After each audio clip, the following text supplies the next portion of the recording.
Assalamualaikum warahmatullahi wabarakatuh. Pada kesempatan kali ini, kami dari kelompok 2 akan menampilkan sebuah video yang bertemakan tentang tata ruang dan dinamikanya dalam pembangunan wilayah dan indeks kebahagiaan sebagai hasil pembangunan wilayah. Sebelum kita memasuki ke dalam videonya, kami akan memperkenalkan diri terlebih dahulu. Perkenalkan, nama saya Zainab Al-Zahdi. Saya Azam Karnajiji. Saya Olivia Muzara Besokati. Saya Rizky Dedi. Saya Mutia Ulia. Dan Haizani Rahmatul Ais. Saya Dewi Kairunisa. Saya Ahmad Wajib Adaullah. Dan silakan menyaksikan. Bye-bye. Saya di sini untuk menjelaskan pengertian tata ruang. Tata ruang adalah pengaturan ruang di permukaan bumi yang digunakan untuk berbagai kegiatan manusia. Ruang tidak hanya memiliki panjang dan lebar, tetapi juga tinggi sehingga bersifat 3 dimensi. Penataan ruang merupakan proses perencanaan, pemanfaatan, dan pengendalian ruang agar penggunaannya sesuai dengan aturan dan tidak menimbulkan masalah. Selanjutnya, perencanaan tata ruang dilakukan untuk menciptakan wilayah yang aman, nyaman, produktif, dan berkelanjutan. Dalam perencanaannya harus ada keserasian antara lingkungan, alam, dan lingkungan buatan, serta memperhatikan daya dukung wilayah agar tidak merusak lingkungan. Pemanfaatan ruang adalah penggunaan ruang sesuai dengan rencana yang telah dibuat, seperti untuk pemukiman, pertanian, industri, perdagangan, dan ruang terbuka hijau. Pemanfaatan ini harus dilakukan secara bijak agar tetap menjaga kelestarian lingkungan dan keseimbangan alam. Pengendalian pemanfaatan ruang bertujuan untuk memastikan bahwa membangun tidak menyimpang dari rencana tata ruang. Pengendalian dilakukan melalui pengawasan dan aturan agar pembangunan tetap tertib dan tidak merugikan masyarakat. Penataan ruang juga memiliki beberapa asas seperti keterpaduan, keserasian, keseimbangan, keberlanjutan, serta mengutamakan kepentingan umum. Dengan adanya penataan ruang yang baik, pembangunan wilayah dapat berjalan dengan teratur dan lingkungan tetap terjaga.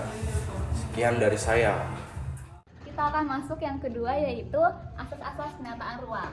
Menurut Undang-Undang Nomor 26 Tahun 2007, penataan ruang adalah pemanfaatan ruang agar tertata, bermanfaat, adil, dan berkelanjutan. Asas yang pertama itu ada namanya asas keterpaduan. Nah, asas keterpaduan ini seperti kota dan desa saling berkaitan, lalu mengurangi konflik dan persaingan antar daerah, lalu menghubungkan kebijakan antar sektor. Kedua, ada yang namanya keserasian, keselarasan, dan keseimbangan. Nah, ini menyesuaikan pemanfaatan ruang dengan rencana tata ruangnya, itu seperti menjaga keseimbangan manusia dan sumber daya alam. Lalu yang ketiga ini ada namanya keberlanjutan, seperti menjaga kelestarian lingkungan, memperhatikan generasi masa sekarang dan masa yang akan mendatang, lalu pembangunan yang masa jangka panjang. Nah, lalu yang keempat ada keberdayagunaan dan keberhasilgunaan. Ini seperti memanfaatkan ruang secara efektif dan efisien, lalu tidak boros dan tidak merusak lingkungan. Lalu yang kelima ada namanya keterbukaan, seperti masyarakat tuh berhak mendapatkan informasi tata ruang serta bisa memberikan saran atau sesuatu, misalkan kayak misalnya masyarakat ini keberatan, itu juga bisa. Lalu yang keenam itu ada kebersamaan dan kemitraan, seperti melibatkan pemerintah, masyarakat, dan pihak yang terkait. Lalu tidak hanya keputusan pemerintah saja nih. Lalu yang ketujuh itu ada namanya perlindungan kepentingan umum, seperti mengutamakan kepentingan masyarakat, melindungi hak masyarakat, seperti keamanan, kesehatan, pendidikan. Lalu yang terakhir itu menghindari dampak negatif dari pembangunan. Nah, lalu yang kedelapan ada kepastian hukum dan keadilan, seperti kita tuh harus berdasarkan aturan perundangan semua pihak mendapatkan perlakuan yang adil, lalu ada jaminan hukuman. Lalu yang ke-9 ini ada namanya akuntabilitas. Nah, proses dan hasil penataan ruang harus bisa dipertanggungjawabkan. Nah, jika kita melanggar aturan itu harus terdapat ada sanksinya. Jadi, oh ya, kan tadi kan saya di awal itu nyebutnya ada 14, tapi yang akan dibahas itu hanya terdapat 9 saja. Nah, jadi kesimpulan dari asas penataan ruang itu bertujuan untuk mengatur pemanfaatan ruang secara adil, melindungi masyarakat, menjaga lingkungan, serta mendukung pembangunan berkelanjutan. Dadah. Baik, selanjutnya saya akan menjelaskan strategi penataan ruang. Nah, strategi pemetaan ruang adalah cara atau langkah yang dilakukan untuk mengatur wilayah agar menjadi aman, nyaman, dan berkelanjutan. Ada 5 strategi penataan ruang. Strategi yang pertama adalah memperhatikan kondisi Indonesia yang rawan bencana. Indonesia sering mengalami bencana seperti banjir, gempa, dan bencana alam lainnya. Maka penataan ruang harus dilakukan berbasis mitigasi bencana sesuai dengan Undang-Undang Nomor 26 Tahun 2007. Tujuannya agar keselamatan masyarakat terjamin dan lingkungan hidup terjaga. Lalu ada strategi yang kedua adalah dengan mempertimbangkan potensi sumber daya, baik sumber daya manusia, sumber daya alam, dan sumber daya buatan. Selain itu, penataan ruang harus melibatkan kerjasama antara pemerintah pusat dan daerah. Lalu ada strategi yang ketiga, yaitu adalah geostrategi, yaitu strategi nasional yang mempertimbangkan letak geografis Indonesia, yaitu faktor politik, ekonomi, dan sosial budaya. Selanjutnya ada strategi yang keempat, adalah geopolitik, yang berkaitan dengan posisi Indonesia dalam hubungan internasional melalui wawasan Nusantara dan politik luar negeri bebas aktif. Lalu ada strategi yang kelima, adalah geoekonomi, yaitu memanfaatkan letak geografis Indonesia untuk meningkatkan daya saing ekonomi, misalnya melalui pembentukan kawasan ekonomi khusus. Lalu strategi yang terakhir adalah strategi kelima, yaitu geoekonomi, yaitu memanfaatkan letak geografis Indonesia untuk meningkatkan daya saing ekonomi, misalnya melalui pembentukan kawasan ekonomi khusus. Selanjutnya itu yang keempat ada penataan ruang nasional, regional, dan lokal. Yang pertama itu ada rencana tata ruang wilayah nasional. Wilayah Negara Kesatuan Republik Indonesia (NKRI) itu sangat luas secara topografi. Wilayah Indonesia memiliki bentuk permukaan dan pemanfaatan lahan yang bervariasi, misalnya ada wilayah pesisir, dataran rendah, dataran tinggi, pegunungan dengan tanaman penutup berupa hutan alam, produksi, perkebunan, dan juga pertanian. Agar wilayah tersebut dapat berfungsi optimal, maka perlu dilakukan penataan secara nasional. Yang kedua itu ada rencana tata ruang wilayah regional provinsi. Ada 38 provinsi yang bersebar di wilayah tersebut, memiliki pemanfaatan lahan yang bervariasi agar lahan-lahan tersebut itu berfungsi optimal. Perlu ditata sebagai rujukan tata ruang kota dan kabupaten.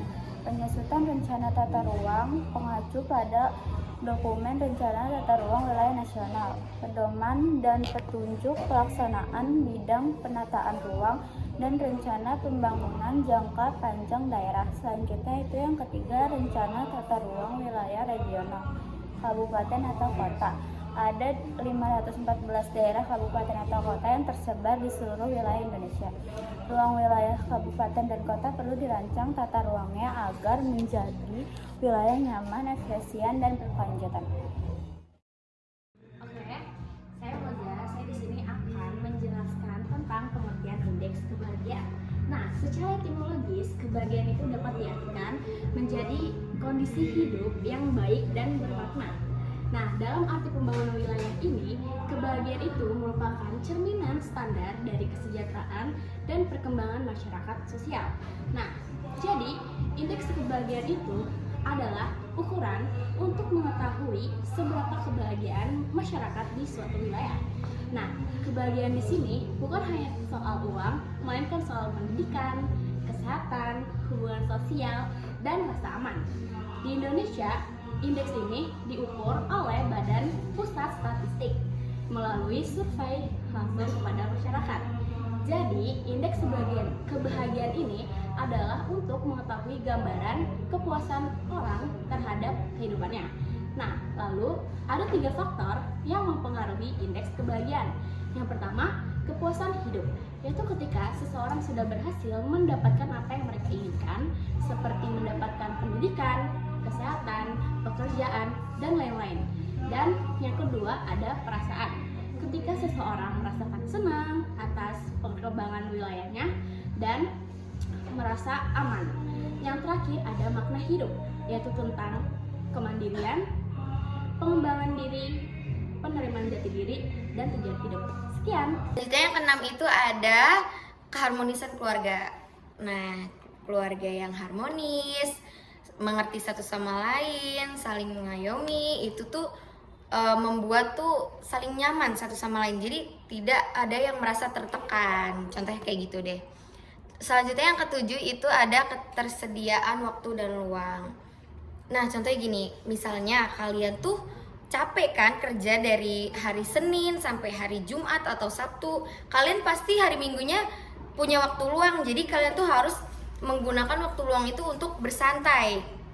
Seperti itu. Jadi kalian tidak merasa terbebani dengan semua pekerjaan atau kegiatan yang sudah kalian lakukan dari hari Senin itu. Oke, baik, selanjutnya yang ke-8 itu hubungan sosial. Hubungan sosial ini tuh kayak contohnya kita tidak bertengkar antara satu sama lain. Contohnya kayak saling membantu. Itu tuh bisa jadi tuh kita sama orang lain di lingkungan kita tuh jadi tidak ada permusuhan antar satu sama lain. Selanjutnya itu yang ke-9 itu ada kualitas lingkungan. Lingkungan yang bersih, aman, nyaman itu membuat warga itu jadi nyaman untuk tinggal di situ. Kita pun sebagai warga harus menjaga kebersihan lingkungan. Selanjutnya yang terakhir itu kondisi keamanan. Nah, seperti yang ke-9 tadi, lingkungan yang aman itu jadi membuat kita tuh terbebas dari hal-hal yang tidak diinginkan, seperti rumah kemalingan contohnya, dan lain-lain sebagainya yang berbahaya. Nah, jadi tinggal di lingkungan yang aman ini kita jadi nyaman tinggalnya. Terima kasih. Oke, selanjutnya ada dimensi perasaan atau yang bisa disebut dengan afeksi.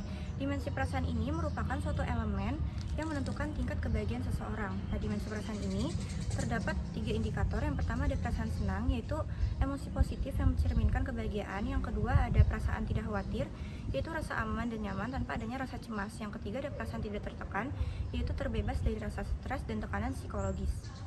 Selanjutnya ada dimensi makna hidup atau eudaimonia. Nah, dimensi ini berkaitan dengan hidup yang bermakna, memiliki 6 indikator. Yang pertama ada penerimaan diri. Indikator ini bertujuan untuk mengetahui kemampuan seseorang dalam menerima segala aspek dirinya secara positif, baik di masa lalu maupun di masa sekarang. Kemudian yang kedua ada tujuan hidup. Tujuan hidup ini diasosiasikan sebagai cita-cita atau harapan yang dimiliki untuk masa depan. Kemudian yang ketiga itu ada pengembangan diri. Pengembangan diri ini artinya adalah keinginan seseorang untuk terus meningkatkan potensi dari waktu ke waktu. Kemudian yang keempat ada kemandirian. Kemandirian ini artinya kita mengambil keputusan secara sendiri tanpa terpengaruh oleh orang lain. Dan yang kelima ada penguasaan lingkungan. Penguasaan lingkungan ini artinya kita menyesuaikan diri dengan lingkungan dan menciptakan lingkungan yang sesuai dengan kebutuhan kita. Kemudian yang keenam atau yang terakhir itu ada hubungan positif, yaitu kita menjalin hubungan dengan orang lain secara positif, secara baik, penuh empati, dan saling percaya satu sama lain. Ya, baik, selanjutnya sebaran kebahagiaan penduduk Indonesia. Indeks kebahagiaan adalah alat untuk mengukur tingkat kesejahteraan subjektif penduduk yang mulai digunakan di Indonesia sejak tahun 2014 melalui survei pengukuran tingkat kebahagiaan oleh Badan Pusat Statistik. Pada tahun 2021, rata-rata indeks kebahagiaan Indonesia mencapai 71,49, meningkat sebesar 0,80 poin dibandingkan tahun 2017 yang sebesar 70,69. Peningkatan ini menunjukkan bahwa secara umum tingkat kebahagiaan masyarakat Indonesia semakin baik. Beberapa provinsi mengalami peningkatan terbesar, yaitu yang pertama, Jambi naik sebesar 4,72 poin. Yang kedua, Sulawesi Barat naik sebesar 3,44 poin. Yang ketiga, Kalimantan Utara naik sebesar 3,00 poin. Baik, jadi kesimpulannya, secara keseluruhan tingkat kebahagiaan masyarakat Indonesia meningkat, walaupun masih ada beberapa provinsi yang mengalami penurunan. Ini menunjukkan bahwa kesejahteraan masyarakat belum merata di semua daerah. Sekian dari kelompok kami, kurang lebihnya mohon dimaafkan.